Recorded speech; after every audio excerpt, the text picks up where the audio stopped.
आदरणीय deputy CM सम्राट चौधरी जी से ज्यादा भयभीत दिख रहे हैं। हमको समझ में नहीं आता है भाई। देख रहे हैं कि सम्राट जी का बुलडोजर, हमारे बुलडोजर उसका भय होना भी जरूरी है।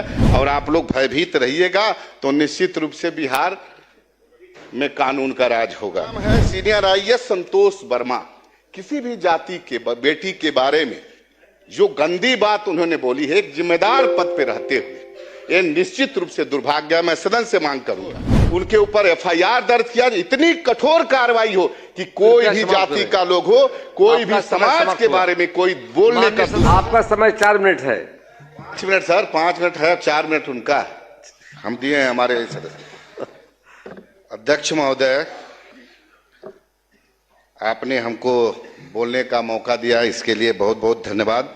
और साथ साथ मैं जिस विधानसभा गोविंदगंज से चुन के आया हूं, वहां के देवतुल्य जनता का और वहां बाबा सोमेश्वर नाथ की कृपा आशीर्वाद से मैं सदन में पहुंचा हूं। और अपने नेता आदरणीय चिराग पासवान जी को आशीर्वाद से, उनके नेतृत्व में।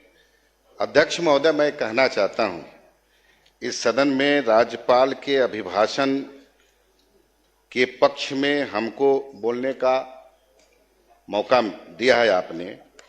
अभी इस सदन में हम सुन रहे थे, हमारे मुख्यमंत्री जी के बोलने के बाद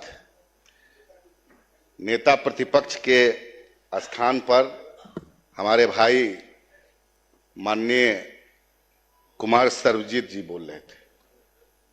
हमको याद है कि कुमार सर्वजीत जी पहली बार इस सदन के सदस्य हुए थे। उसमें हमारे नेता,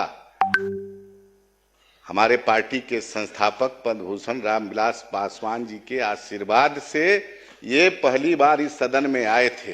तो हमको बड़ा अच्छा लगता कि ये हमारे संस्थापक पद्म भूषण रामविलास पासवान जी के प्रति भी थोड़ी कृतज्ञता व्यक्त कर दिए होते तो बड़ा खुशी होता सर्वजीत जी से। लेकिन ये लगातार सरकार की नीति, अरे भाई, सरकार 20 साल से माननीय मुख्यमंत्री जी के नेतृत्व में काम कर रही है और देश में ऐसा मुख्यमंत्री हमारे माननीय मुख्यमंत्री जी हैं जिनकी लोकप्रियता दिन प्रतिदिन बढ़ रही है और जनता ने उनको हमेशा आशीर्वाद दिया है। और जनता है, लोकतंत्र की मालिक बिहार की जनता है।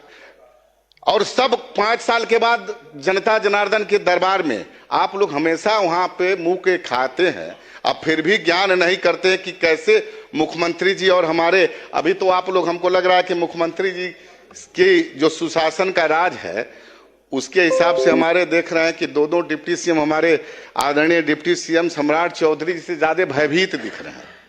हमको समझ में नहीं आता है भाई।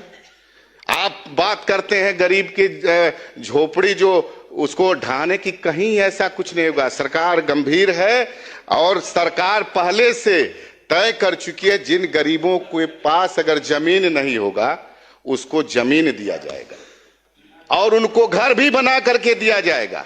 सरकार गरीबों का कभी भी झोपड़ी नहीं उजड़ने देगी, इसकी चिंता आप लोग मत करिए। सरकार इसके लिए एकदम संकल्पित है। हाँ, भय उनको जरूर है। जो कुछ लोग सरकारी जमीन कब्जा किए हैं, अवैध रूप से बनाए हैं, जो पुराना 2005 से पहले का जो उन लोग का है, उन लोग भयभीत हैं। भयभीत होना भी चाहिए। कानून का राज जब होगा तो ऐसे लोगों को भयभीत होना चाहिए। इसमें हमारे उप मुख्यमंत्री जी दोनों बैठे हैं, हमारे और भी वरिष्ठ माननीय मंत्री जी लोग बैठे हैं।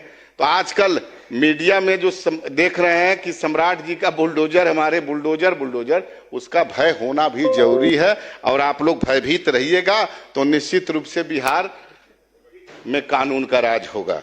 महोदय, मैं देख रहा हूं कि पहली बार इस सदन में हमारे नेता तेजस्वी जी, नेता प्रतिपक्ष, हमको लगता है कि ये पूरा अपना चुनावी घोषणा पत्र है।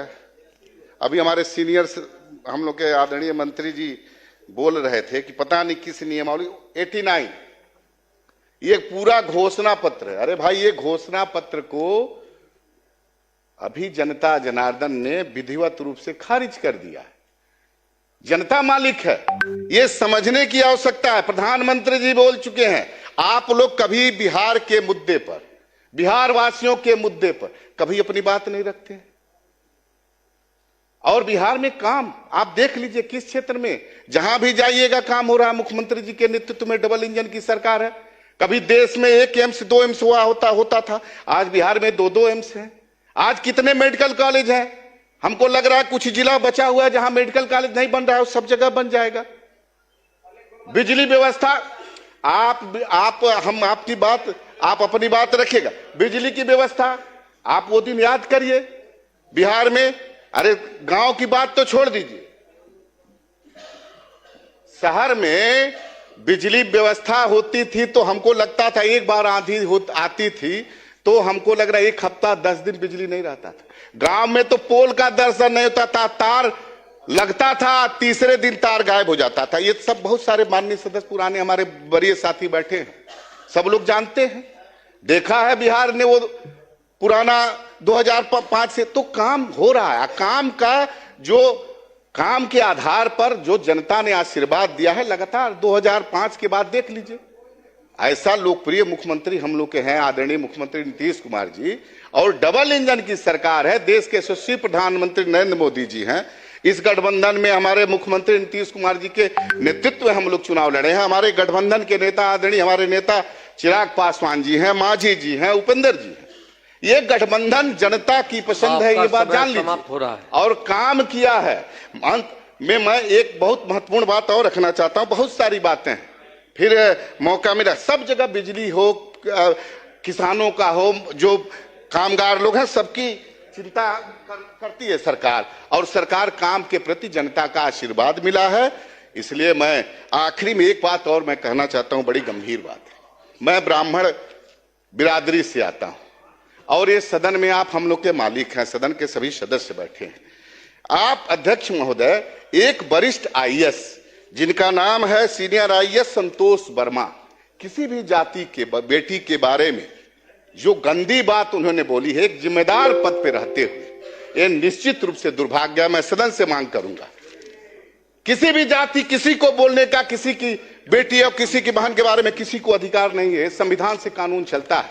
मैं आग्रह करूंगा सभी हमारे माननीय मंत्री, हमारे मुख्यमंत्री, हमारे सभी दल के सभी सदस्यों में कि ऐसे आईएएस जो एक बहुत जिम्मेदार पद पे हैं, संविधान के तहत देश चलता है, ऐसे लोगों पर कार्रवाई हो। इस सदन से मैं सर्वसम्मत से चाहूंगा, मांग करूंगा कि उनके ऊपर एफआईआर दर्ज किया, इतनी कठोर कार्रवाई हो कि कोई भी जाति का लोग हो, कोई भी समाज के बारे में कोई